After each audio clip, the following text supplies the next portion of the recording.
Innal hamdalillah nahmaduhu wa nasta'inuhu wa natubu ilayhi wa nastaghfiruh.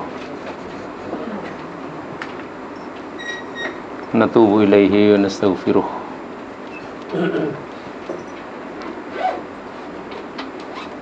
Na'udzu billahi min syururi anfusina min sayyiati a'malina. May yahdihillahu fala mudilla lahu wa may yudlil fala hadiya lahu.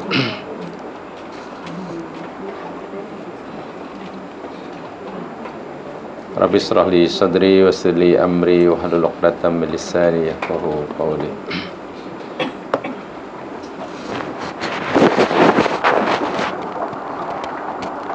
Qala Allah Ta'ala fil Qur'anil Azim wa huwa asdaqul qailin. A'udzu billahi minasyaitonir rajim. Alam ahad ilaikum ya bani Adam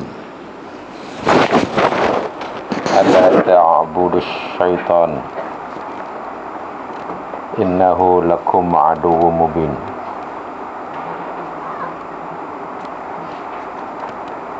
Yasin 36 yang bermaksud, bukankah aku telah menjanjikan, yakni memberitahu kepada kamu, wahai anak cucu Adam. Perjanjian itu ialah janganlah kamu menyembah, mengabdikan diri menjadi hamba kepada syaitan. Sesungguhnya dia syaitan itu bagi kamu adalah musuh yang nyata.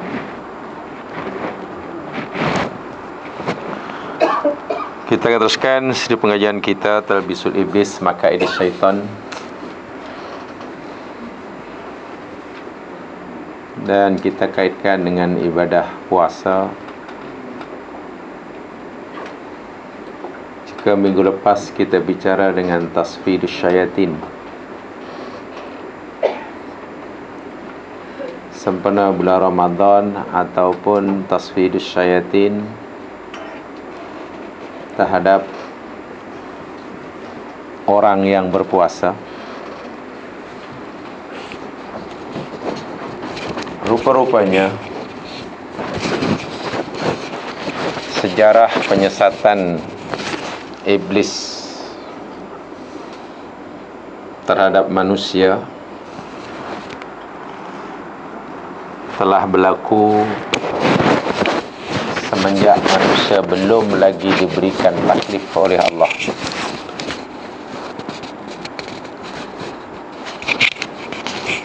Saya ulangi, sejarah talbis dan makaid idlalus syayatin terhadap manusia, rupanya sebelum pun manusia itu diberi taklif oleh Allah Subhanahu wa ta'ala, atau mungkin dengan ayat yang tepat,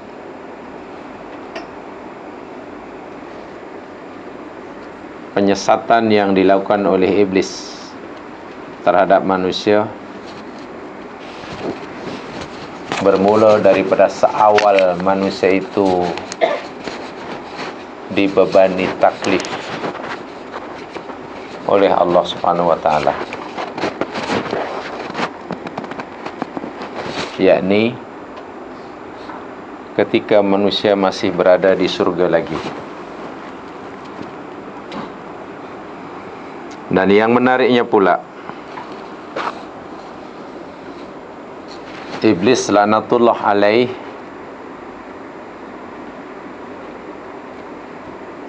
telah dari awal lagi, semenjak awal lagi mengesan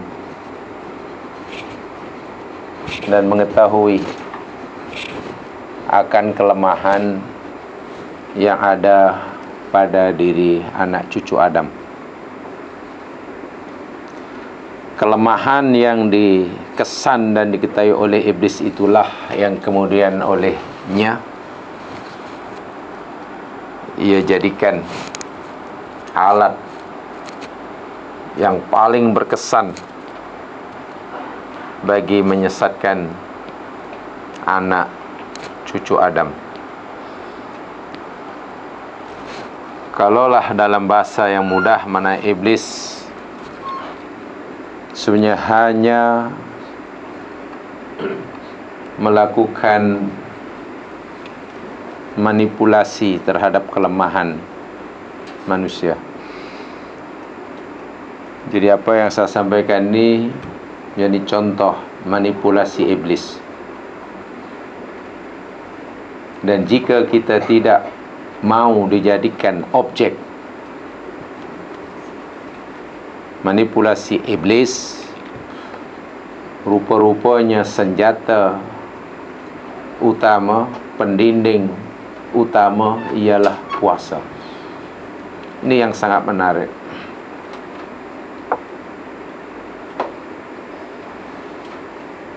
Kenapa begitu? Mari kita lihat bagaimana iblis laknatullah alaih daripada awal-awal manusia diberi bebanan taklif oleh Allah telah membisikkan fikiran-fikiran jahat kepada manusia.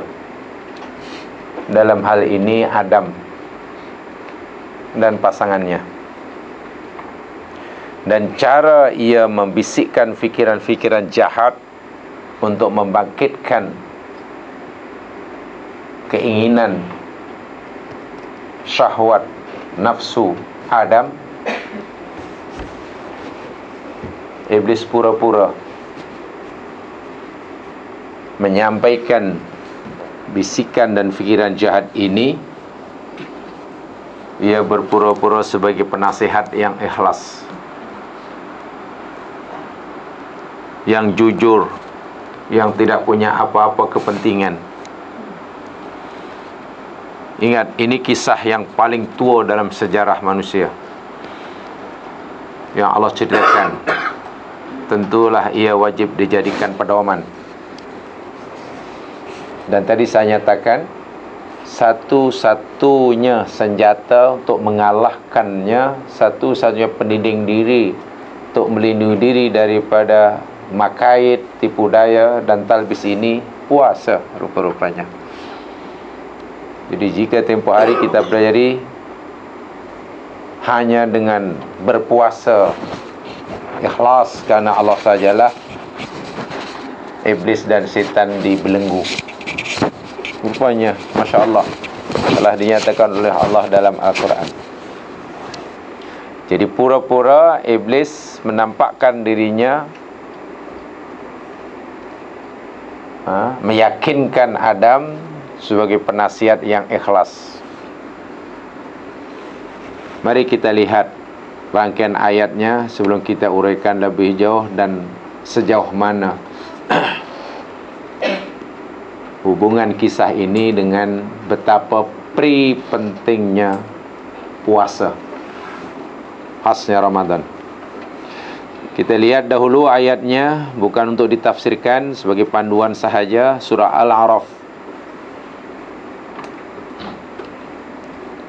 ayat 20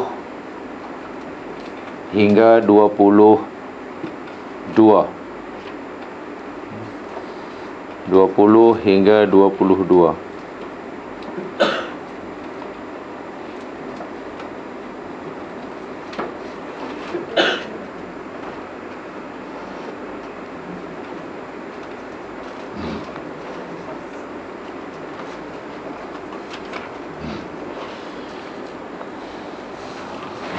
A'udzu billahi minasyaitonir rajim. Fawaswasa lahumas syaitan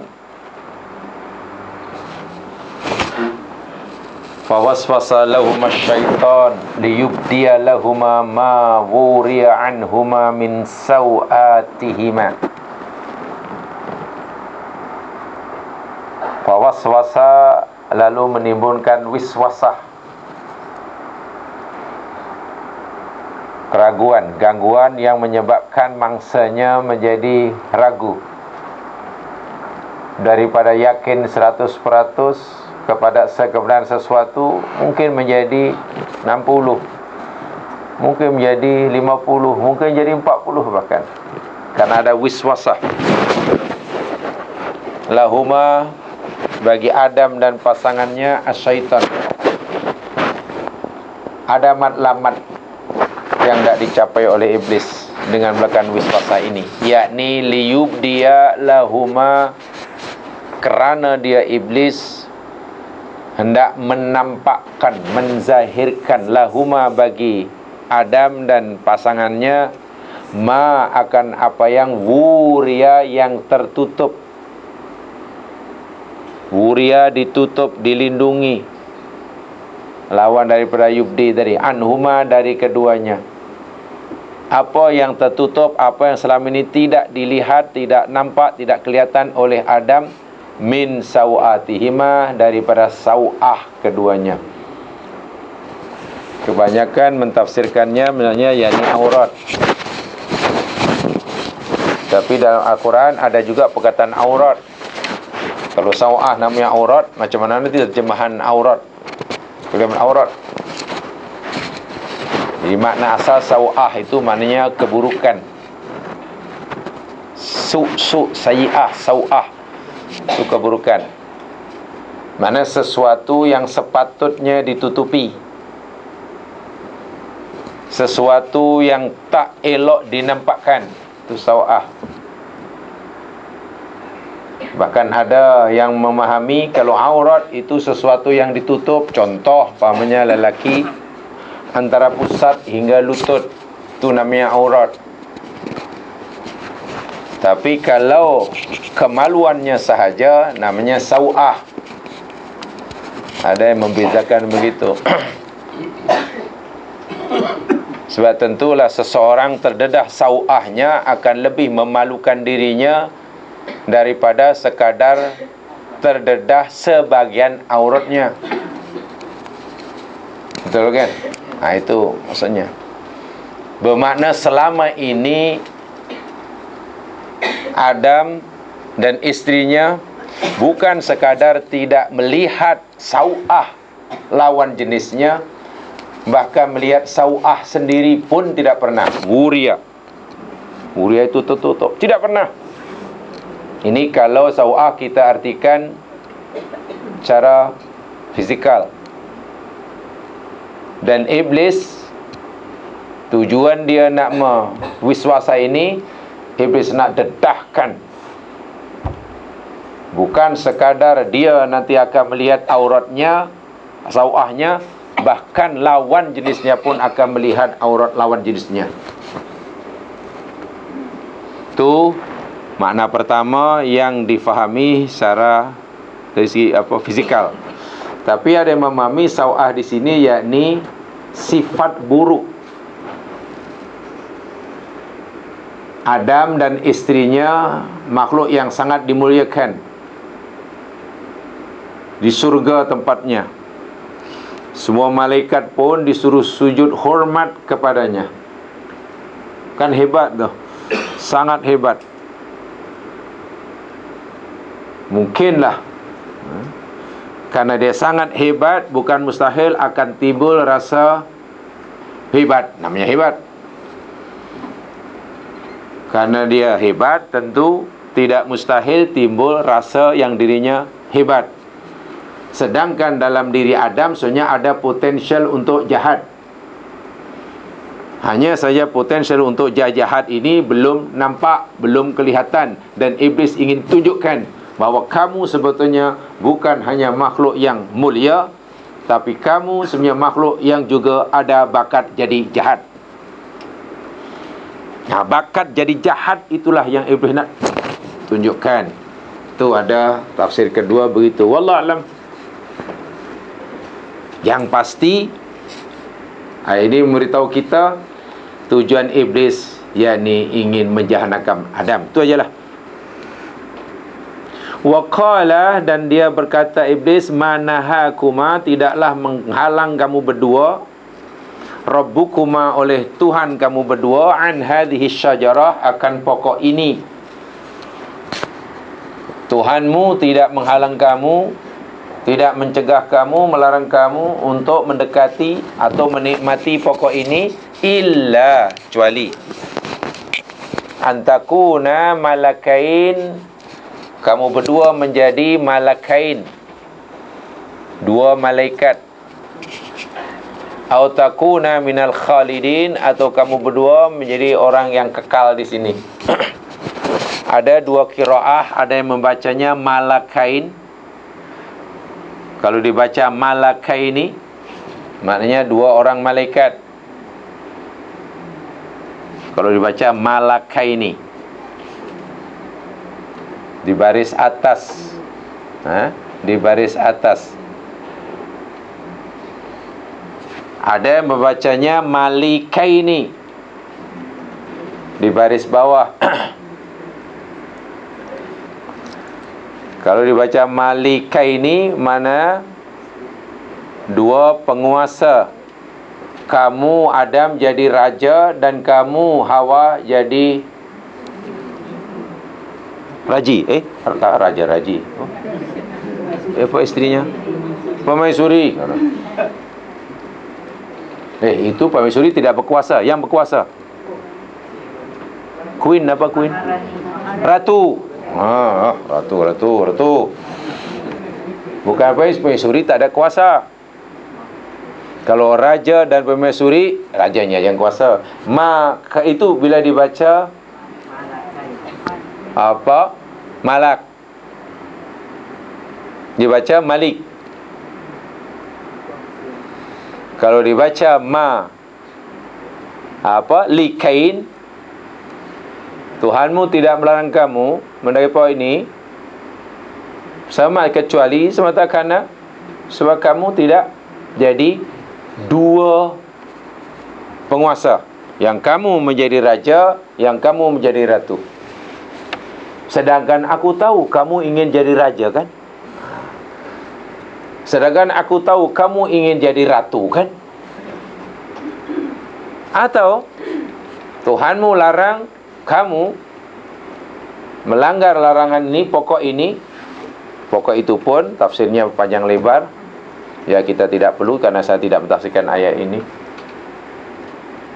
Ya, ini supaya kamu tidak kekal di sini. Ingat, sekarang hidup kamu senang lenang, tempat kamu mewah, segala apa yang kamu nak semuanya dapat tanpa perlu mencari. Dan tentunya kamu ingin keadaan seperti ini kekal, tidak berubah. Kerana Tuhanmu tidak menghendaki kamu, tak mau kamu kekal di sini, sedangkan aku tahu kamu pasti ingin kekal. Mana mungkin kehidupan yang senang kamu ingin jadi susah? Tengok. Aku tahu kamu ingin jadi penguasa selama-lamanya. Yang awak menjadi raja, yang awak menjadi ratu.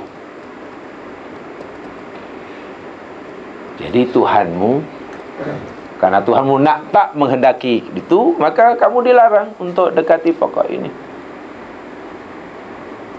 Mafhumnya, jika kamu ingin menjadi raja dan ratu dan ingin kekal senang lenang, tidak akan jadi susah, kenyang tak akan lapar, kaya tak akan jadi miskin, sehat tak akan jadi sakit, muda tak akan jadi, bahkan hidup tak akan. Nih, rahsianya ada dalam sajarah ini. Bukankah fitrah manusia dalam hati kecil mesti ada keinginan untuk itu? Sehat dan tak sakit. Tak ada orang sehat lama kemudian doanya, ya Allah ya Tuhanku, kenapalah aku dah lama sangat sehat, tak boleh ke aku bagi sakit seminggu ke? Rasanya inginlah duduk di hospital. Ya Allah, hamba-Mu ni lama sangatlah senang dengan kaya raya, untung banyak, boleh tak sesekali lingkupkan? Ada doa begitu.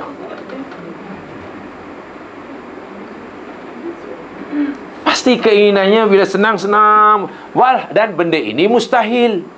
Tengok, benda ini mustahil. Keinginan pula kuat, dan iblis dapat mengesan ini. Nah, ini. Aku tahu nih, Adam punya keinginan untuk itu, tapi benda itu mustahil. Macam mana caranya? Itu yang iblis katakan di dalam ayat yang sebelumnya tadi. Wa qasamahuma inni lakuma laminan nas. Sanggup bersumpah pada Adam dan istrinya, sesungguhnya aku ni Adam nasih laminan nasihin bagi kamu berdua. Nasih ni orang yang ikhlas. Aku cakap ini, aku beritahu ini sebenarnya langsung, tak ada kepentingan apa-apa. Percayalah. Nasoha itu maknanya bersih. Taubatan nasuha, kan bertobat yang bersih.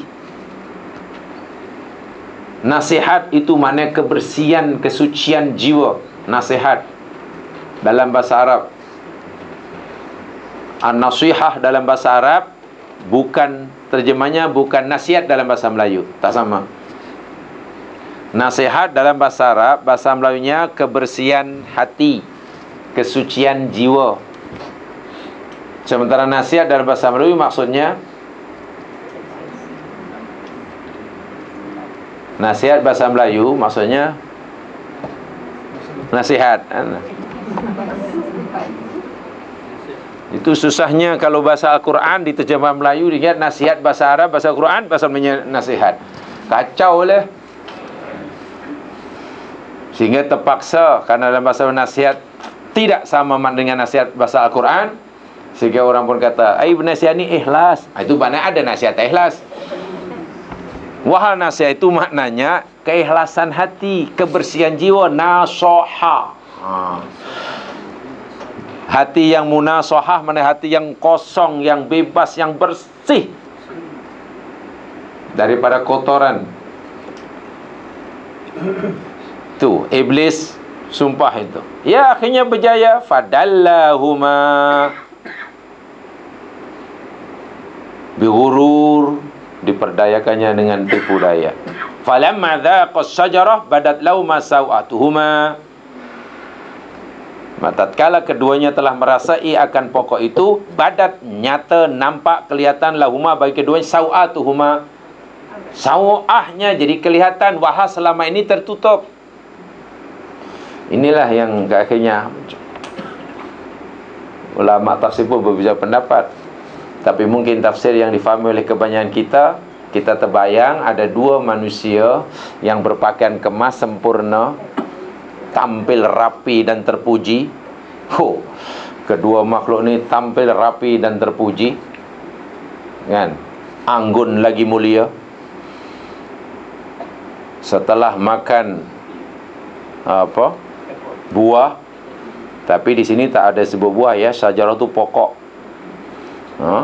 Tiba-tiba saja secara magic pakaiannya terlepas semuanya, lari lintang pukang.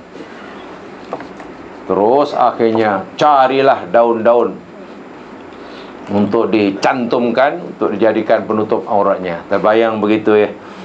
Ya, macam mungkin tafsir yang beredar begitulah.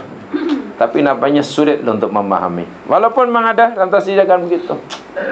Tapi ingat itu penafsiran ya. Ayat Qur'annya tak kata begitu, penafsiran seperti itu. Sebab itu ada yang penafsiran lain. Penafsiran yang lain, sajarah ini yakni merupakan hubungan suami istri. Ada penafsir begitu. Artinya di surga ni semua boleh dam. Satu aja, jangan sekali-kali kamu mengadakan hubungan suami istri walaupun kamu halal. Karena Allah tidak ciptakan Adam untuk berzuriat di surga. Tapi sebab itu ketika asalnya larangannya hanya la taqroba, kan, jangan dekati. Tapi kisahnya setelah iblis berjaya menggodanya, dzaqas sajarah, merasai. Macam mana pula? Larangannya jangan kamu dekati. Setelah iblis godanya, Allah ceritakan falamma dzaqah. Dhaqa tu merasa. Macam mana pokok boleh dirasa? Dirasa pula nampak auratnya. Oh, maknanya itu ada tafsiran kedua. Dilarang mengadakan hubungan suami isteri, walaupun hal sebab aku cipta bukan untuk berduriat di sini. Allah ada rancangan lain. Setelah keduanya merasai pokok, melanggar larangan tadilah, nampak. Situ badat itu nampak. Bagi keduanya, asalnya tidak nampak, karena memang bukan di tempat itu untuk mereka mengadakan hubungan suami isteri. Dalam bahasa kita, bukan bahasa kita ya. Kalau bahasa kita dipanggil susur galur. Susur galur nasab kan. Itu bahasa kita. Bahasa saya begitu. Kalau bahasa jamaah mungkin family tree ya. Ya, family tree ya. Macam mana boleh tree? Mana dapat tree? Jangan-jangan daripada ini. Jangan-jangan lah. Manalah saya tahu. Saya tidak kenal family, saya kenal susul galur silsilah kan. Ni bin. Oh, rupa-rupanya nasab kita ni bertembung di peringkat ni. Tu panggil silsilah nasab. Satu cabang ilmu yang sangat diminati oleh bangsa Arab. Dan kalangan sahabat yang paling pakar, paling mengerti tentang silsilah ni Abu Bakar As-Siddiq. Itu ilmu yang penting pada zaman itu. Macam mana boleh jadi istilah family tree itu, Pak Ali? Ya, macam mana? Maksud tree boleh ada gunakan tree. Ubah cabang. Macam pokok. Habis kalau bawa kelapa? Tree termasuk.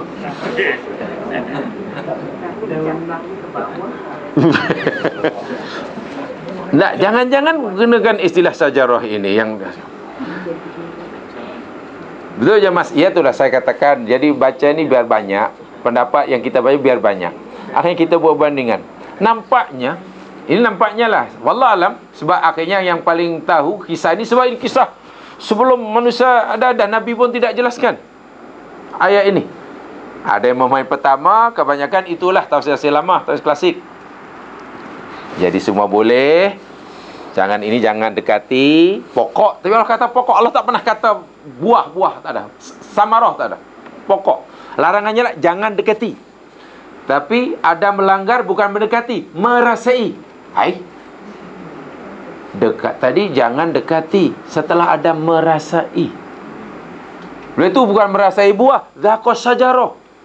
Macam mana pokok boleh dirasa? Jadi dari segi cara berfikir ilmiah lah, kalau kita fahami maknanya orang yang berpakaian kemudian makan buah, kemudian tiba-tiba terlucut, melayang baju dia, kemudian lari kejar-kejar, carilah apa daun pisang ke, tutup, nampak macam susahlah untuk. Sebab itu ada tafsir yang lain yang memahami ini sajarah bukan ini simbolik, yakni hubungan suami isteri semua boleh. Karena aku ciptakan bukan sebagai warga surga, nanti warga itu rancangan Allah. Zuriat berzuriat nanti di sana. Ada melanggar sebab pakai dhaqas sajarah. Macam mana pokok boleh dirasa? Asalnya jangan dekati. Jadi sangat simbolik sekali. Akhirnya tengok apa? Badat kan. Lahuma sawatuhuma. Sawahnya jadi kelihatan. Asalnya tak pernah kelihatan. Tak pernah nampak. Sibuklah keduanya cuba menutupinya dan seterusnya. Tak apalah, itu kisah sendiri. Memang sangat menarik, kisah yang paling tua ini. Ini kisah yang tertua. Kisah benar yang paling awal. Kami dahulu diberitahu, kata pensarah, ini dipanggil drama kosmos. Drama kosmik. Pelakon utamanya itulah Adam, malaikat, iblis. Tempat penggambarannya surga. Skrip dan direkturnya Allah Subhanahu wa taala sendiri. Dan masing-masing memegang watak. Tidak. Malaikat memegang watak makhluk yang apa ya? Baik kan? Setia. Sedangkan iblis mengambil peranan jadi Adam di tengah. Sedang belajar ni, Allah sedang mengajar kepada Jadi iblis memberikan peran watak ni antagonistik. Sedangkan malaikat memberikan watak protagonistik. Adam tengok, dan dah diingatkan dah ketika melihat iblis dah jahat tu, ingat, ini musuh kamu, jangan sampai cakap apa pun jangan percaya. Tapi lagi sekali, iblis dah mengesan kelemahan Adam. Kelemahan Adam ingin kekal.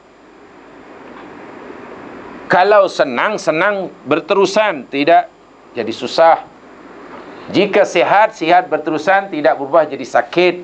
Tua tidak akan jadi muda tak akan jadi tua, dan hidup tak akan. Tapi keinginan ini mustahil. Allah tidak mencipta manusia untuk kekal. Di dunia, di ciptaan ini tidak ada yang kekal, kecuali semuanya berubah. Maknanya yang kekal perubahan. Macam mana bahasanya? Ya begitulah. Di alam semesta tidak ada yang kekal, melainkan semuanya berubah. Yang kekal hanya satu, berubah. Nah, berubah itulah yang kekal. Tapi karena keinginan sangat kuat, kan kamu nak kekal. Iyalah. Kamu tahu tak nama ni apa ni, sajarah ni? Namanya Sajaratul Khuldi kan?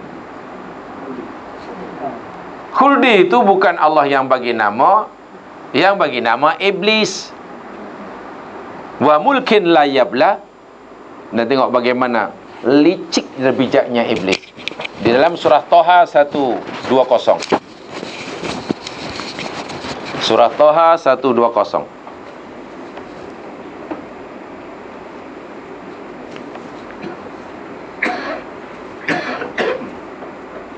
Fawaswasa ilaihi syaitan.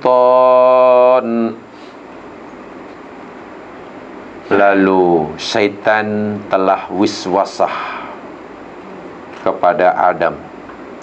Qala ya Adam, berkata dia, wahai Adam, hal adulluka ala syajaratil khuldi, maukah aku tunjukkan kepada kamu, kepada engkau, syajaratul khuldi, pokok khuldi. Syajarah itu sebatang, tak itu membawa makna bukan membawa makna muannas. Tak dalam syajaratun bukan membawa makna female. Kalau syajarun muzakkar bukan, sebab pokok tak ada jantan, tak ada betina dalam bahasa Arab. Tak itu merupakan makna Jadi kalau syajarun maknanya pokok. Bukan batu, bukan pasir, bukan tanah. Tapi kalau syajaratun, sebatang pokok. Contohlah. Bakorun, lembu. Mana lembu? Lembu apa? Lembu, bukan kambing. Lembu maknanya bukan kambing, bukan ayam, bukan itik. Tapi kalau bubuh dengan tak, baqaratun, maknanya seekor lembu. Sebab itu ada surah Al-Baqarah. Itu punya surah seekor lembu, bukan surah lembu betina. Dah lari lagi makna dia. Namlun, semut. An-namlu, surah semut. Semut, bukan gajah. Semut maksudnya apa? Bukan gajah.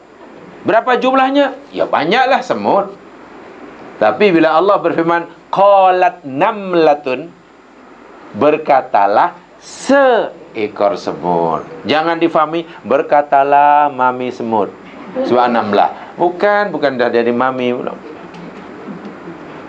Habis yang 16 tahun mami, yang 6 lun papi.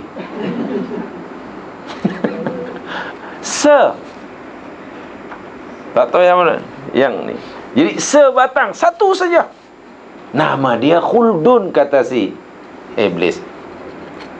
Wahai mulkin la yabla, mau tak aku beritahu kamu pokok yang membolehkan kamu kekal, keadaan kamu akan senang lenang selama-lamanya dan tidak akan berubah. Dan itu kan yang kamu inginkan dalam hati kecil kamu. Nafsu kamu ingin tetap kekal kan? Ada rahsia dia. Aku nak bagi rahsia, tips. Wa mulkin la yabla. Mau tak aku beritahu kamu mulkin, kekuasaan yang la yabla, yang tidak akan binasa, tidak akan hancur, tidak akan hilang. Kan kamu tadi ingin menjadi malakain, yang kamu ingin jadi raja, yang kamu jadi ratu. Inilah. Jadi saya kata lagi sekali, Iblis telah mengesan keinginan tu, menginginkan sesuatu pertama yang mustahil. Kalau seseorang jemaah sekalian menginginkan sesuatu yang mustahil, ingat, disinilah iblis nanti dapat menyesatkan kita. Atau kita menginginkan sesuatu yang dilarang oleh Allah, di sini iblis akan masuk. Keinginan kita terhadap sesuatu yang mustahil atau keinginan kita terhadap sesuatu yang dilarang oleh Allah, jika kita tidak mampu mengawalnya, disitulah iblis berleluasa. Sebab itu Allah fardukan kita puasa.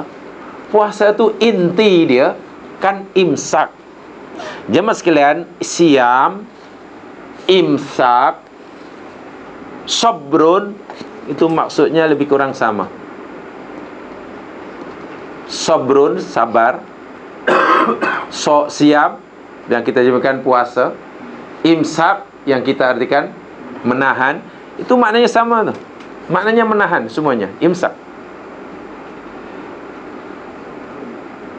Makna dia menahan diri daripada melakukan suatu perbuatan. Sabar kan menahan juga. Menahan keinginan untuk marah, menahan keinginan untuk kecewa, menahan keinginan untuk suudzon, menahan keinginan untuk berdendam, menahan keinginan untuk apa sajalah. Itu nama sabar. Siam pun menahan juga, imsak pun menahan. Jadi sebetulnya waktu imsak itu waktu bermula berpuasa sepatutnya. Iaitu hakikatnya waktu imsak tidak ada. Biasanya waktu imsak berapa minit? 10 ya. 10. Jadi waktu imsak dah tak boleh makan sebab hanya imsak. Yang tak boleh makan tu bila dah masuk, dah start berpuasa, dan start mula berpuasa terbitnya fajar. Terbit fajar itulah namanya waktu imsak. Sebab imsak maknanya menahan. Mula kita tidak dibenar. Jadi kalau tengok jadual, katalah waktu imsak biasanya dibagi 10 minit. Ya, bukan bila dah masuk minit kita tak boleh makan. Makanlah 10 minit cukuplah untuk 2 pinggan. Dah kalau tak dikunyah, boleh 2 pinggan. Tolong aja. Jangan dikunyah.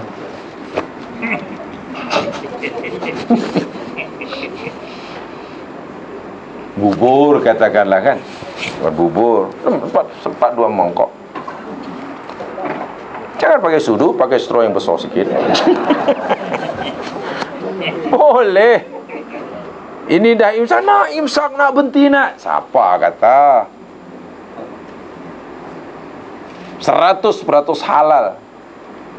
Seseorang itu masih makan dan minum ketika dah masuk waktu yang dalam jadual timetable tu, waktu imsak, boleh. Habis kenapa dibuat imsak? Ya barangkali lah idea itu untuk supaya berhati-hati ke, macam tu lah. Tapi 10 minit tu, kecuali kalau orang setiap makan perlu 2 jam tu, mungkin perlu masa hati-hati lah. 10 minit tu kena berhenti. Tapi bagi orang yang makan cukup 5 minit, 10 minit tu masih, yalah kalau hanya setakat istilahnya meminum segelas air, minuman, dan apa namanya? Apa ni? Saudi katalah. Sandwich satu ni kan cukup kan, tak sampailah 10 minit. Menahan. Jadi seseorang yang tidak mampu menahan keinginannya terhadap apa yang ditegah, yang dilarang, atau terhadap yang mustahil, di sinilah setan akan menguasainya. Sebab itulah puasa yang maksud menahan itu tujuannya untuk menghancurkan tipu daya iblis ini. Apa yang kita lakukan jemaah sekalian masa Ramadan, puasa, kan kita menahan diri daripada melakukan sama ada makan, minum, apa sajalah yang Allah larang. Walaupun benda itu asalnya halal.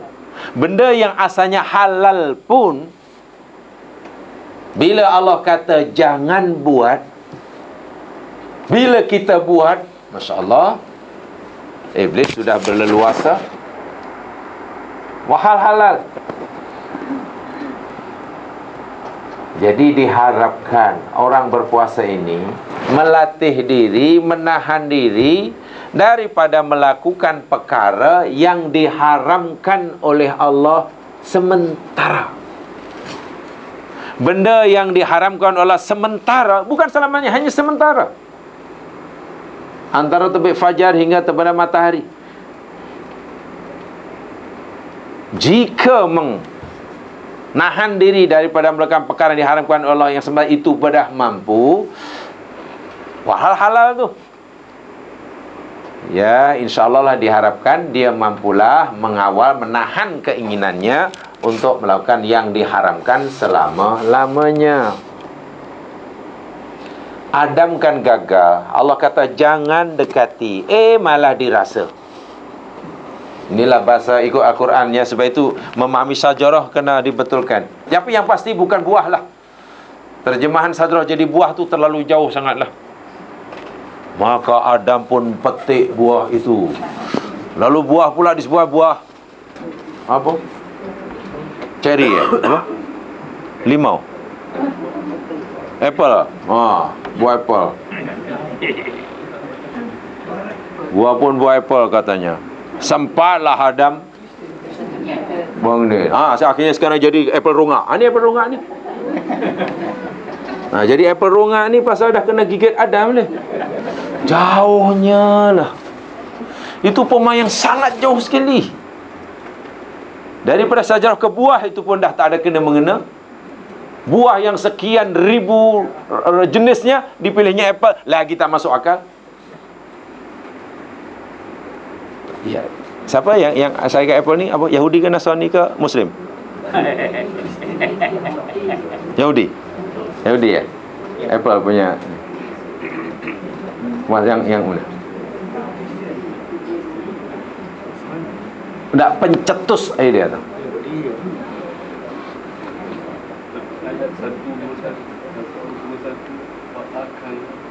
Ya. Itulah akal sajarah, makan pokok macam mana? Tidak ada objeknya kan? Minha, sebagian daripadanya. Di sini lagi seri akala jemaah sekalian, satu di antaranya makan. Makna akala, satu di antara makan itu hanyalah satu daripada makna akala. Sebab akala maknanya memanfaatkan sesuatu. So jika Allah berfirman wala ta'kulu riba, katalah jangan kamu makan, janganlah difahami la ta'kulu makna jangan makan riba. Riba tak boleh makan, tapi untuk beli baju boleh. Untuk leburkan buat asisten dapur halal. Itu akhirnya pemahaman sesetengah orang. Karena akal itu juga hanya makan. Pastikan kalau pergi melancong, pastikan duit yang kamu rasa tak jelas asal usulnya, tak pasti halal haramnya, itu jangan gunakan untuk bayar bil restoran. Jangan. Itu elok untuk bayar bil ke, apa namanya, hotel ke, atau beli kasut, dipijak tak apa. Dipijak tak apa. Jangan beli songkok. Jangan, sebab ini kesan daripada menterjemahkan akalah hanya makan.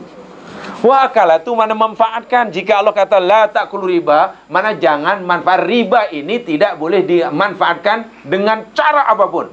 Buat beli kereta pun tak boleh, buat tandas pun tak boleh, buat betulkan longkang pun tak boleh. Hukumnya tetap haram. Tapi ada pula pendapat, tak, sekurang-kurangnya jangan masuk perut. Kalau kamu untuk betulkan longkang, buat saliran najis, tak apa, sebab itu benda kotor. Masya Allah. Sehingga pergi ke luar negeri, duitnya ada 3 beg. Satu yang halal 100%, satu yang haram 100%, satu yang apa ni? Tak pasti, tak pasti. Apa dia fikir duit, katalah banknote RM100, mana yang halal, mana haram, mana boleh bezakan? Masya Allah. Inilah pemahaman sebenarnya yang sesat dan menyesatkan. Ya, saya katakan begitu. Tapi Ustaz, ada Ustaz yang mengatakan, saya kata ini sesat yang menyesatkan. buat jamban boleh. Karena dia fikir akal itu hanya makan. Jangan dimakan, tapi untuk ganti gigi boleh. Sebab kita bukan. Wow. Kulu halalan thayyiban, itu maknanya apa rezeki yang Allah sediakan ini cari oleh kamu dengan cara yang syar'i dan gunakan secara syar'i. Bukan maknanya makan. Jangan nasi semuanya makan. Oh, maknanya beli kasut dan dipijak-pijak tak apa. Apatah lagi kasut itu untuk kerja di projek pembangunan dan pijak kotoran, tak apa. Tapi jangan beli songkok. Atau jangan beli kapet, sajadah sembahyang. Wah, itu ya. Cuma ada dalam ayat fa'akala minha. Akalah, memanfaatkan. Tengok bahasanya, larangannya satu, la taqraba. La taqraba. Larangan dia. Lepas itu pelanggaran yang dilakukan oleh Adam, setelah Adam melanggar, Allah katakan dzaqo. Duanya merasa. Yang lain pula akala. Akala, makan hanya satu di antaranya lah. Dzaqo itu termasuk akala lah. Memanfaatkan. Rasuah. Ya, rasuah haram 100%. Haramnya rasuah, haramnya menggunakan wang rasuah bukan hanya untuk dimakan. Untuk apa saja. Untuk apa saja. Wah, untuk bayarlah, katalah naik bas bayar pun tak boleh. Itu dia. Jadi Masya Allah. Jadi kegagalan Adam menahan keinginan, menahan nafsu terhadap sesuatu yang mustahil. Kan kekal itu mustahil. Jadi bertukar jadi malaikat itu kan benda yang mustahil. Atau kegagalan anak cucu Adam mengawal keinginannya terhadap apa yang dilarang, yang ditegah oleh Allah, diharamkan oleh, walaupun bersifat sementara. Disinilah tipu daya iblis yang paling dasar, penyesalan yang paling dasar yang Allah ingatkan. Bagaimana caranya melawan? Cara melawannya, menghancurkannya, puasa. Puasa tu tahan. Tapi tak tahan lah, ya kena tahan-tahankan lah. Kalau tak tahan, kena tahan-tahankan. Sebab itu puasa boleh menghancurkan iblis, itu betul. Betul. Jangankan yang haram, yang halal pun bila Allah kata jangan sekarang, itu pun patuh. Benda yang halal bila Allah kata jangan sekarang, nanti, patuh.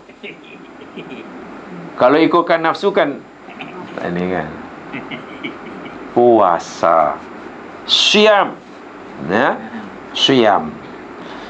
Nah, sekarang ya mas kalian, Kalau kita tempoh hari dah pelajari tentang madkhal, madakhilus syaitan, dah pelajari ya. Habis kan. Kalau kita ingin menutup pintu-pintu syaitan tadi, atau pintu-pintu syaitan, pintu yang syaitan gunakan untuk menyekat manusia, kita hendaklah menutupnya. Dan bagaimana menutupnya? Dengan puasa. Contoh yang pertama, satu di antara pintu syaitan ialah marah. Ingat ya, kembali. Al-ghadab. Ghadab itu maknanya marah. Marah. Bengkak. Mengamuklah. Marah. Bila orang marah, maknanya pintu hatinya, pintu syaitan tadi, iblis terbuka seluas-luasnya, selapang-lapangnya, sehingga iblis dan syaitan mudah sekali keluar masuk tubuh manusia. Ingat, syaitan masuk melalui boleh berjalan mengikuti jalan darah.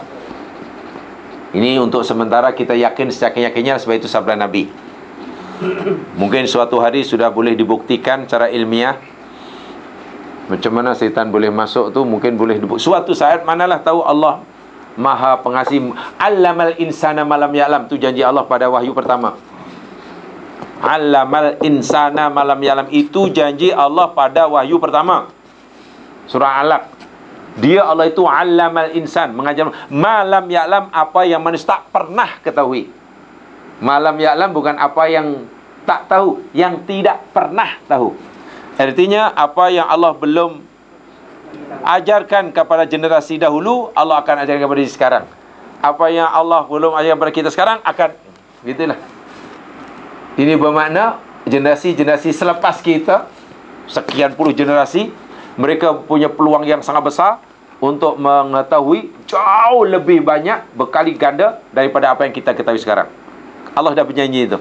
Jadi kalau sekarang kita belum mengetahui secara pasti, secara ilmiah, bagaimana syaitan boleh masuk dalam ini, kita yakinkan kerana itu sabda Nabi, suatu hari mungkin boleh dan bagaimana cara, wallahualam lah, mungkin berapa generasi lagi. Dulu pun kita heran ketika ada orang bawa kereta sampai cakap-cakap, pembohong lah ini, Mat Saleh ini pembohong. Yalah, filem-filem James Bond yang tahun awal-awal, cuma sambil bawa kereta boleh cakap pembohong. Senang cakap kan mesti pakai telefon yang ada wayar kabel berselerak. Sekarang halai, bukan pembohongan. Sekarang mungkin kita masih itu pembohong, ialah tu science fiction tu.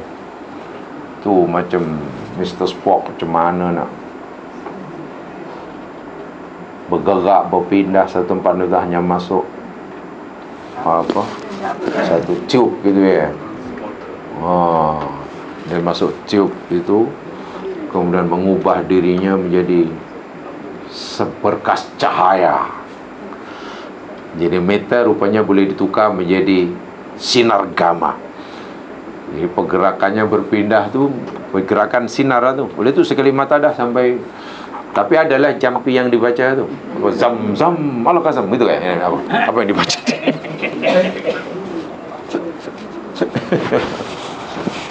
Bimi apa bukan zam alakasam. Ya kan, boleh. Mungkin kita kata pembohong ni, Star Trek ni pembohong. Mungkin. Tapi tunggulah. Sebab dari sains mungkin. Bahkan saya masa belajar tu, pensarah yang bagian ni telah menceritakan, itu namanya proses annihilasi, kata beliau.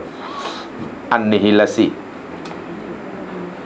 yang maksudnya meta boleh diubah secara saintifik menjadi sinar. Bila? Karena setiap sesuatu ada lawannya. Bersama firman Allah subhanallazi khalaqal azwaja. Maha suci Allah yang telah menciptakan segala sesuatu ini berpasangan. Pasti ada pasangannya, mulai pada yang paling besar hingga yang paling kecil, mulai hingga dalam atom sekalipun. Hatta proton pun ada lawannya. Jadi bila dipisahkan, Dia akan bertukar menjadi sinar. Dan bila jadi sinar, itu boleh jadikan metal balik. Proses anihilasi. Tapi kenalah ada alat. Kalau Mr. Spock masuk tabung lah. Mana tahu nanti 500 tahun lagi dah dimanfaatkan. Jadi orang Malaysia nak pergi haji tak payahlah ngumpul lah di Kelana Jaya, naik bas lah 10 bas semua menangis ni. Polis kawan. Ya mungkin hanya setiap negara ada satu tabung sebesar itu. Okey, berapa orang? Ni 1000 murad 1000. Ready semua? Dah.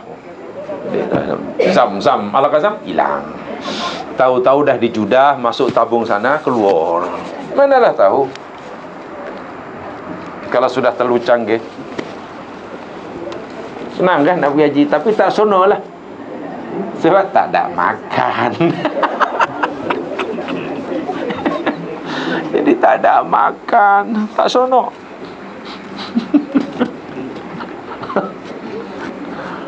Baik, contoh banyak al-ghadab, marah. Bila orang marah, maknanya setan akan menguasainya. Karena marah ada pintunya. Macam mana nak mengawal marah, nak menutup pintu marah? Puasa. Rasul sallallahu alaihi wasallam bersabda di dalam hadis Bukhari Muslim daripada Abi Hurairah. Hadis yang sangat popular sekali, dilaungkan di mana-mana. Asyamu junnah. Puasa itu perisai. Fa idza kana saumu fa idza kana samahdikum fa idza kana ahadukum sha'iman, maka apabila seseorang daripada kamu sedang berpuasa, bila seseorang daripada kamu sedang berpuasa, fala yarfus, janganlah dia buat jahat, wala yajhul, janganlah dia buat tak senonoh. Fa ini murun syatamahu, bahkan jika ada orang hendak mencercanya, mencelanya, memakinya, memprovok dia supaya ia marah, fayaqul, hendaklah kata inni shaim, aku puasa. Tengok, orang berpuasa bukan sekadar tidak boleh marah. Jika orang lain nak kacau dia supaya jadi marah pun tak boleh balas. Orang berpuasa bukan sekadar tidak boleh mencerca orang. Bila dicerca oleh orang pun, dia tak boleh membalasnya. Yalah, biasanya bila orang diejek, dicerca, dicela, dimaki, kan akan marah kan? Keinginan untuk marah kena tahan. Macam mana menahannya? Ini shaim, saya berpuasa lah. Hanya puasa yang boleh menutup pintu ini. Ini shaim. Orang tu mencerca kita, tak mau berhenti lagi, terus mencaci kita. Ya, ini shaim. Namanya puasa kena sabar. Jangan ini dah melampau ni, tak apa-apalah. Kalau you nak gaduh sangat, tunggu lepas Isyak ya. Sama juga. Lepas Isyak pun kan masih Ramadan. Nampaknya aku dah melampau ni. Aku dah kata aku puasa, kau ni tak ni. Tak apalah. Kalau betul-betul nak sangat, okey, tunggu lepas tarawih. Tapi lepas tarawih masih Ramadan, tak apa-apa. Saya tak boleh tahu ini Ramadan. Tak apalah, tak. Satu raya. Tak boleh. Tengok, ghadab adalah pintu yang sangat luas. Pintu setan yang luas, mudah manusia dikuasai. Lihat sebelah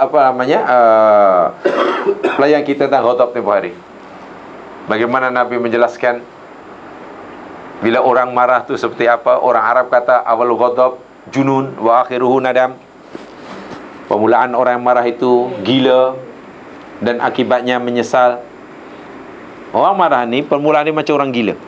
Ya, cakapnya tak teratur, perbuatannya teratur. Yang sopan menjadi ganas, yang lemah lembut menjadi kasar. Tutup pintu biarnya perlahan, maklum pintu baru. Apa salah pinggan dibantingnya juga. Sekali dah pinggan pecah, anaknya pun berdarah, pintu pecah, baru menyesal. Ya, misal lah. Ya, terpaksa antar anak ke hospital, kena ganti pintu yang pecah. Orang lain suruh orang lain. Terkat. Dan dulu yang pasang pintu tu pun terkejut, pasal kan baru 1 bulan dah pecah. Pecahnya pun pecah pelik, bukan sampai petir. Ayo, ini tu apa pasal ni pecah kan baru. You diamlah, aku sudah masih marah lagi. Aku suruh awak ni betulkan, tak payah banyak cakap. Masih marah lagi. Wahai orang tu tanya elok-elok, kenapa pintu ni pecah? Bukan sambar petir ke? Tanya pun marah. Puasa, iya, tidak ada cara lain. Tutup pintu tu. Menutupnya bukan dengan mungkin bermana ke berjalan-jalan makan, tidak, takkan hilang. Puasa, ini shaim, ini shaim. Kemudian lagi pintu setan tiba kita pelajari, al-bukhlu. Betul? Bakhil kan? Bakhil adalah pintu setan. Macam mana nak melawan bakhil, nak menutup pintu bakhil? Puasa. Macam mana puasa boleh menutup pintu bakhil? Nabi SAW bersabda dalam hadis Bukhari daripada Abdullah bin Abbas, kana Nabi SAW ajwadan nas bil khair. Adalah Nabi SAW ni manusia yang paling dermawan, paling dermawan, melakukan kebaikan, menolong orang, memberi sesuatu pada orang lain. Wa ajwadu ma yakunu fi syahri Ramadan. Dan kemuncak kedermawanan Nabi itu pada bulan, Nabi sendiri dah orang dermawan. Kemuncaknya bulan Ramadan. Bukan Nabi baru nak melatih diri jadi dermawan Ramadan. Inilah mungkin pemahaman yang kurang betul ya. Jadi pemahaman yang perlu dibetulkan lah. Saya tak kata salah, tapi kurang betul. Setahunlah sampai hingga bingung lah nak mencari siapa lagi yang aku nak jamu ni. Itu sudah, itu semua. InsyaAllah masih 2 bulan sebelum Ramadan, kat papan hitam tu, jadual murih itu penuh dah. Hari pertama sudah aku dah tahu. Itu 2 bulan sebelum Ramadan. Penaja buka sudah. Wahai yang nak penaja masih banyak lagi. Siapa lagi lah. Akhirnya dibuka penaja makan sahur. Penuh lagi. Bingung ni. Apa kata panggil anak yatim sana, nak jamu. Ya, anak yatim tu lah. Tak boleh lah tuan, sebab kami esok dah ada jemput. Iya. Siapa lagi nak tolong? Ya, ini bagus. Keinginan untuk memberi, kesedaran untuk menjadi dermawan sangat tinggi. Ya, tapi sayangnya hanya bulan Ramadan. Sebab kalau ikut hadis Nabi ni orang sangat dermawan, dan kemuncaknya macam itulah. Jadi dermawan bukan tiba-tiba datang gitu. Itu dipanggil ibadah terkejut, kata pesara dahulu. Solat demikian juga Nabi, Masya Allah. Solat malam, solat sunat, walaupun bukan Ramadan. Bila Ramadan makin ni, sebab ada kelebihan hingga kaki bengkak tu kan pasal. Bukan maknanya Ramadan bukan kaki bengkak hingga tak boleh duduk. Masa berdiri tak boleh duduk, yang duduk tak boleh berdiri. Nak tunjuk bukan main rajin solat. Tapi masuk Syawal, ya, itu dipanggil ibadah terkejut. Jadi setan tak lari. Kan terkejut, kan penuh sesak kan. Itu pun kadang dia masih silapnya masalah. Apa dia fikir sembahyang tarawih itu jauh lebih utama daripada sembahyang subuh berjamaah. Tapi realitinya macam itu. Walaupun mereka tak beritahu kita, jumlah orang sembahyang tarawih lepas isyak banding orang yang jamaah solat subuh, memang tak seimbang langsung lah. Puasa sembahyang subuh berjamaah tu fadilah dia sama menyamai sembahyang itu pun 1 bulan. Inilah jadi pemahaman yang tak tahulah apa maklumat yang diberikan ni tak betul, atau pemahaman mereka yang Salah. Mungkin pemahaman mereka yang salah, mereka salah faham mungkin. Mereka salah faham mungkin, atau mungkin mereka punya faham yang salah.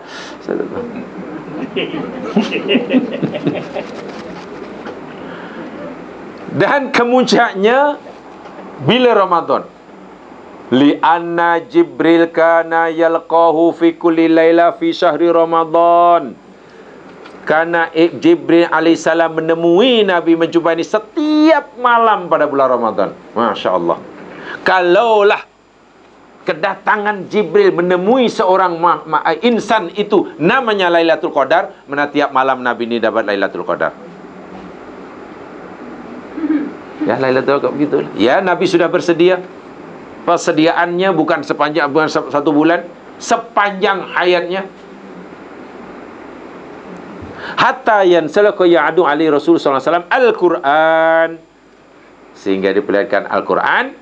Fa idza laqiyau Jibril kana ajwada bil khairi minar rihil mursalah. Hadis riwayat Bukhari. Dan siangnya, malam hari jumpa Jibril. Dalam hadis yang lain, yatadaros. Yatadaros itu maknanya daripada darsun. Darsun itu belajar, tadaros itu saling belajar.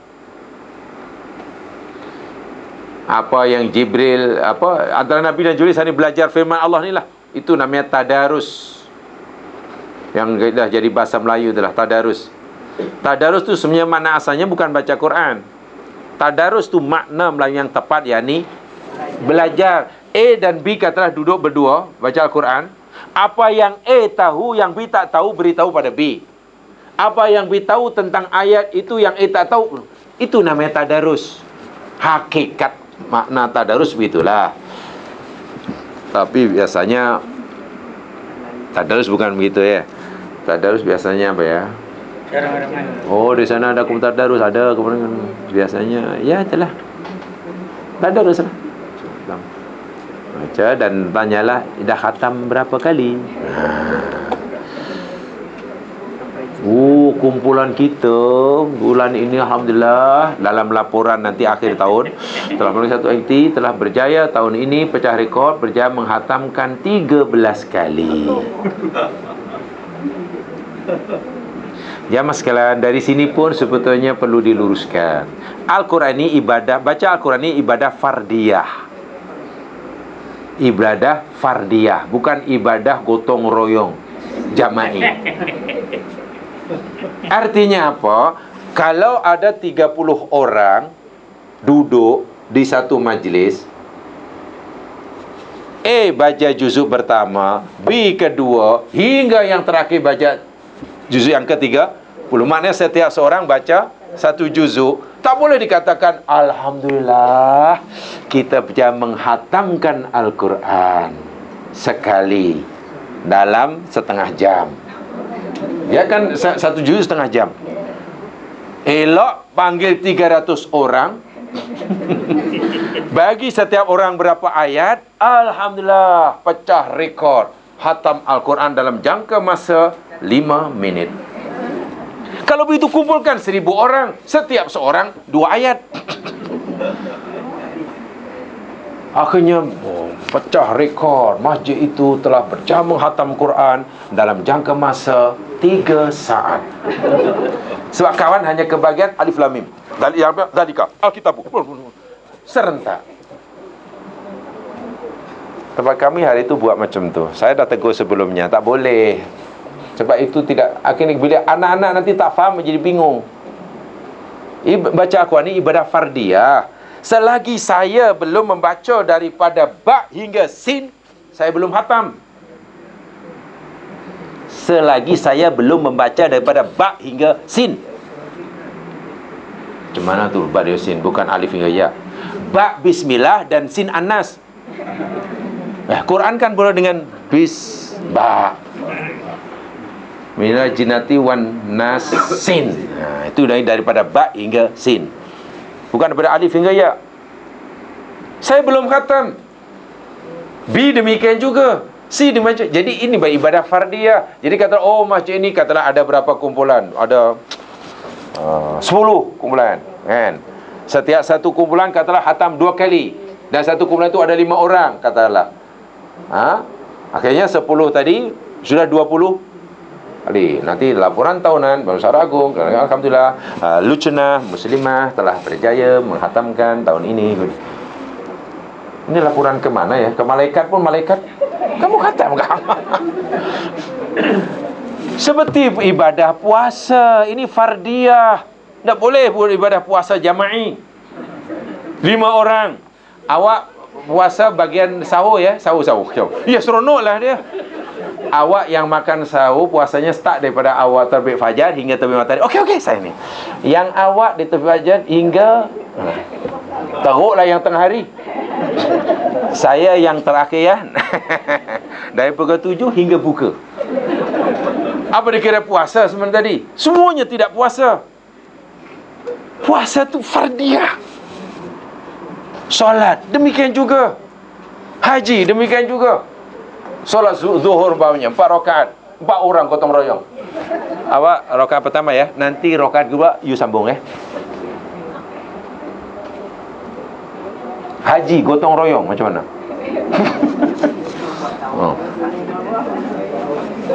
Tak apa, saya yang pertama sekali, saya yang terbangnya daripada KL ke Jeddah saya ya. Nah, yang wukuf tu dia tahan panas. Yang melontar dia, itu sebab badan dia kuat. Jadi agak semua okey, dah mabit, okey habis. Akhirnya kita dapat haji setelah dilakukan secara gotong royong 12 orang. Bukan begitu, tapi ada dilakukan dalam baca Al-Quran dan tidak merasa bersalah atau dirasa itu betul. Baca Quran tu fardiyah. Kalau anda katalah join dalam tadarus, bukan tidak boleh. Dan anda membacanya berapa? Oh, hari itu semalam saya baca 2 muka, hari ini 3. Buat selama 1 bulan apa ya masih terlalu banyak lah yang belum dibaca. Tak boleh. Ya Allah, saya khatam tu, tolong rekodkan ya Allah. Tak. Hatta jama'i macam solat pun tengok masing-masing buat daripada alif hingga ya. Tapi secara bersama kan jamaah kan. Itu tak apa, pahalanya digandakan. Jadi tadarus sebetulnya bukan itu. Tadarus yang kita lakukan ya, itu pun sebenarnya tak tahulah siapa yang khatam daripada 10 meja 5 orang tadi. Sebab nampaknya belum ada yang betul-betul telah membaca daripada ba hingga sin. Kan tukar-tukar kan setiap hari. Kamu berapa tadi? Kamu berapa? You juzuk berapa? Juzuk 5. Tak apalah, juzuk 6 ya. Jangan 6 ya. Apa yang dia? Tak apa, you muka 69. Biar dia yang muka 60. Saya tak kata tak boleh, tapi jangan menipu diri sendiri. Kemudian merasa alhamdulillah kita khatam. Daripada 20 orang, mungkin belum ada yang khatam jemaah sekalian. Mungkin belum ada yang khatam dalam arti kata baca pada ba hingga sin. Tapi alhamdulillah sudah terlanjur seronok, sudah terlanjur bagi-bagi bunga telur. Dan sudah terlanjur ambil gambar. Bayangkan. Bukan ambil gambar, sudah terlanjur pakai uniform. Sebab sempena ni biasanya lain bajunya. Jadi dihatamkan dululah.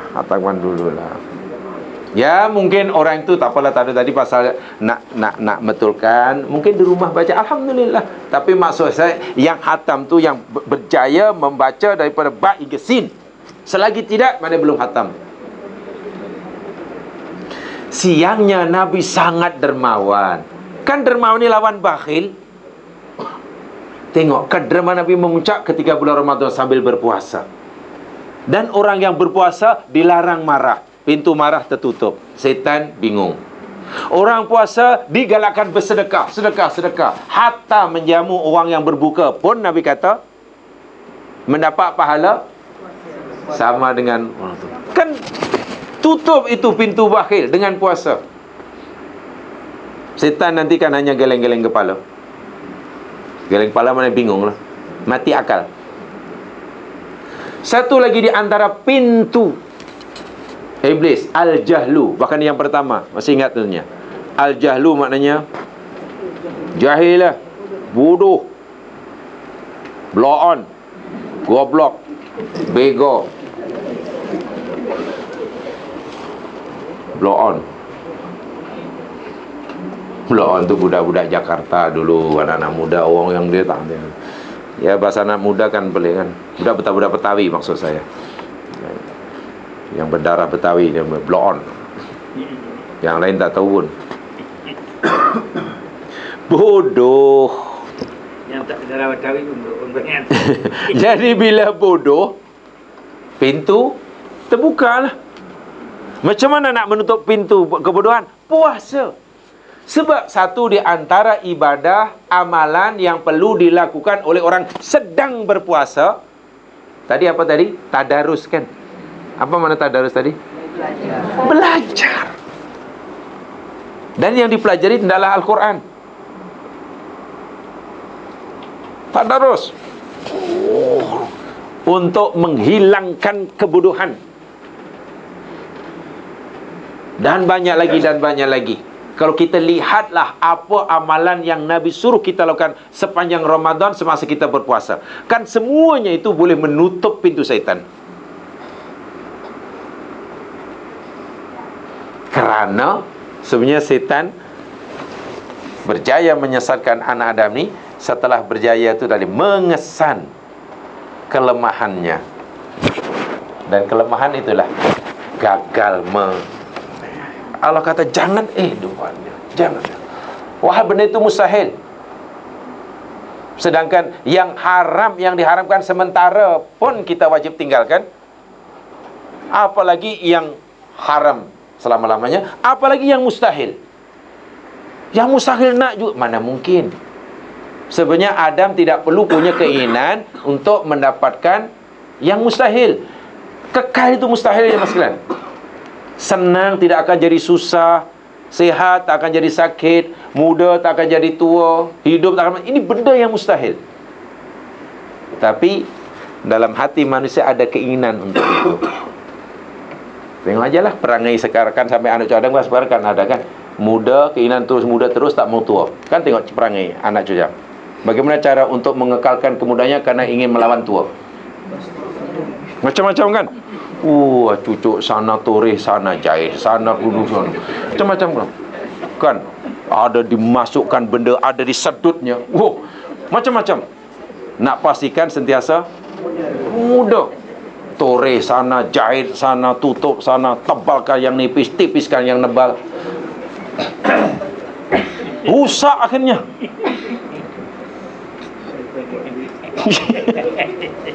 Buruk. Sehingga pelik. Zaman sekarang lagi pelik. Walaupun sudah 81 tahun, dia ingin tampil macam 18. Masih suka pakai pakaian yang ala 18 tahun. Gayanya kan pelik. Wah, sudah 81.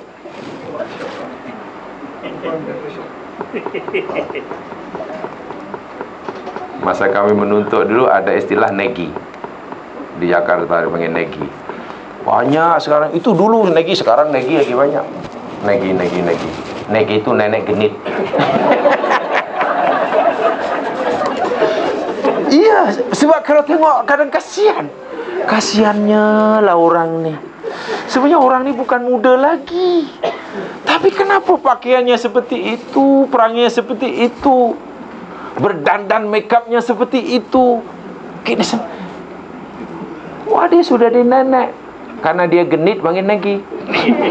Nah, ini masa saya menuntut macam-macam istilah pelajar-pelajar.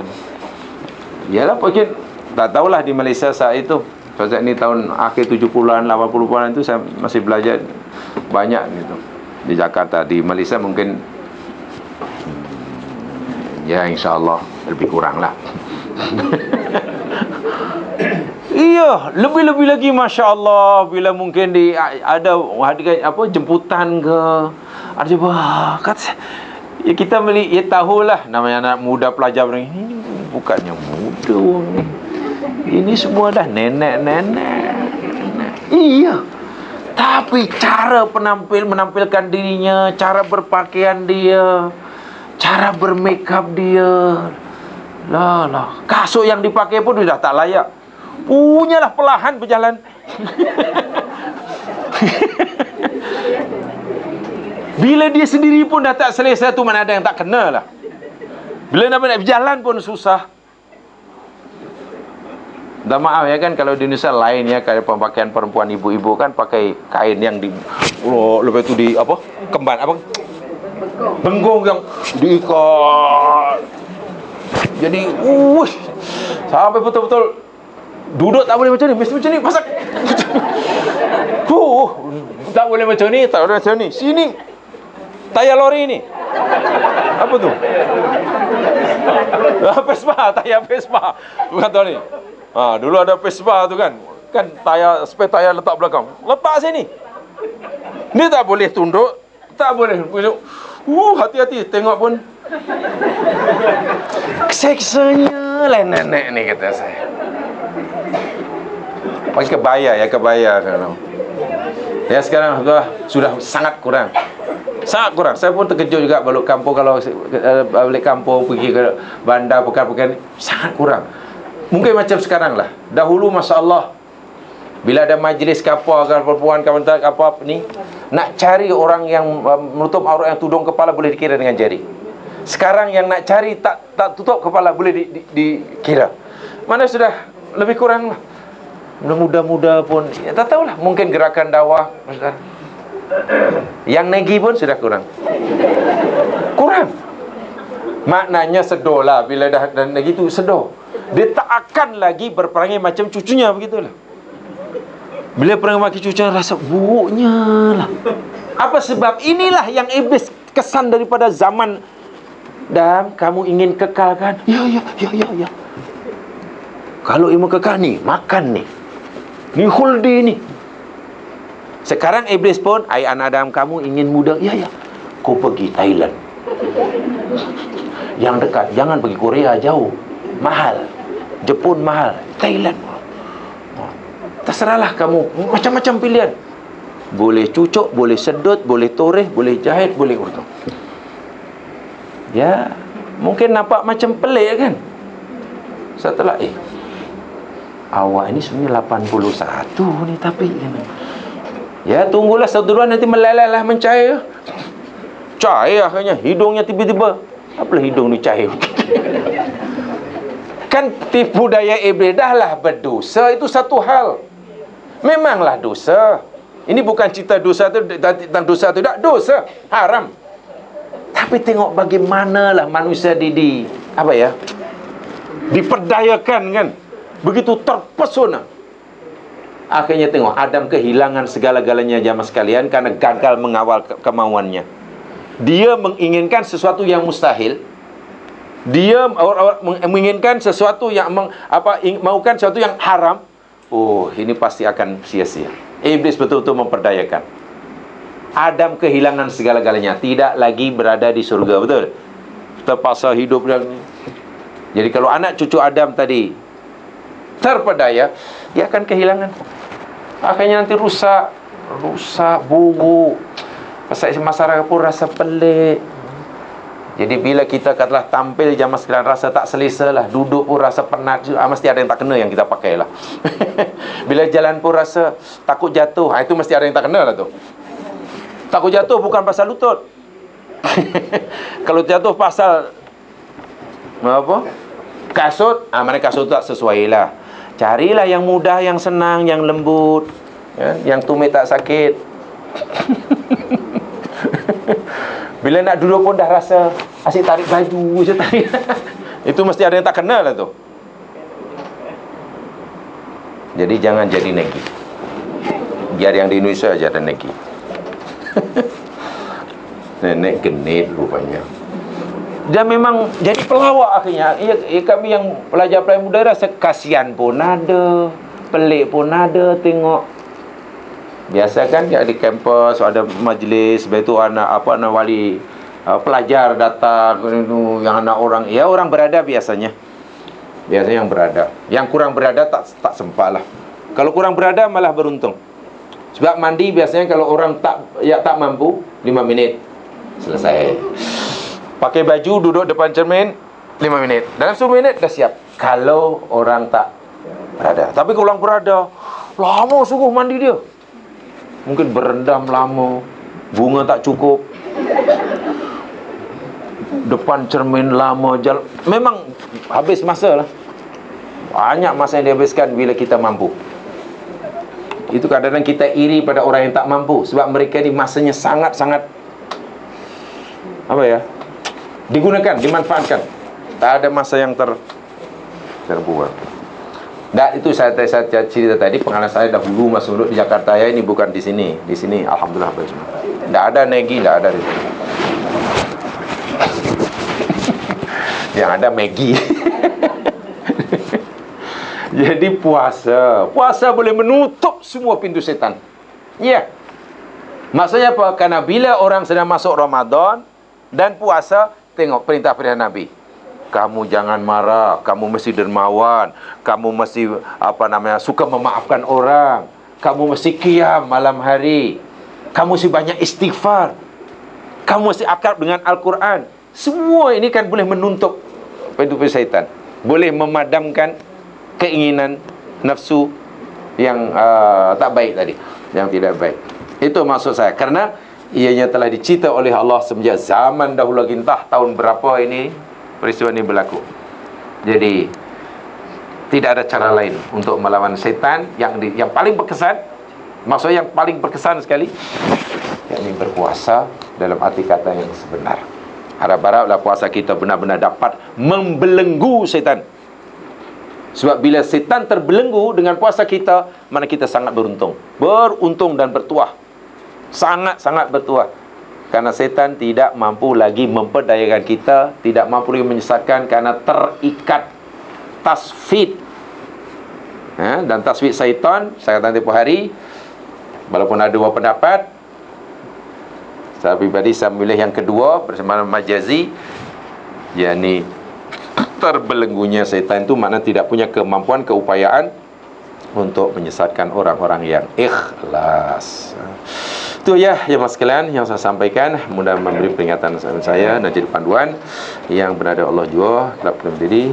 Jadi saya ucapkan mudah-mudahan kita mampu menjalani Saki Baki Ramadan dengan sebaik-baiknya. Mungkin yang selama ini kita lakukan belum sempurna, masih ada masa untuk kita perbaiki, tingkatkan, dan tidak perlu fikir yang macam-macam, tak perlu fikir yang lain-lain, melainkan tumpukan kepada Saki Baki Ramadan sementara masih di peluang bulan yang penuh diberkati ini. Itu saja, kurang lebihnya mohon dimaafkan. Assalamualaikum warahmatullahi wabarakatuh.